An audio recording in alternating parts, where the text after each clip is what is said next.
हर हाल में कर लूंगा। फिर आईआईटी का सपना देखते देखते इसने तो आईआईटी बॉम्बे से शुरुआत की थी, लेकिन धीरे धीरे जब चीजें सामने समझ में आने लगी तो लगा कि आईआईटी नहीं हो पाएगा, तो भी अगर एनआईटी तो पक्की बात। लेकिन जब ये बच्चा अपना एग्जामिनेशन देता है साल 2023 में,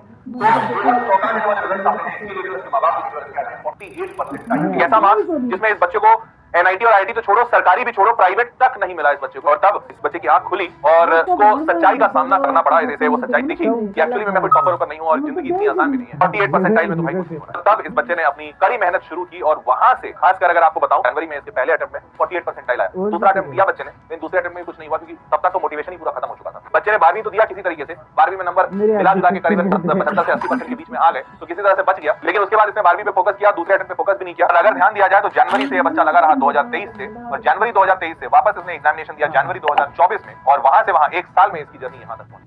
ये साल 2023 में आईआईटी की तैयारी करता है और साल 2023 में इस बच्चे को ये महसूस होता है, इस बच्चे को भरोसा था कि मैं तो आईआईटी हर हाल में कर लूंगा। फिर आईआईटी का सपना देखते देखते इसने तो आईआईटी बॉम्बे से शुरुआत की थी, लेकिन धीरे धीरे जब चीजें सामने समझ में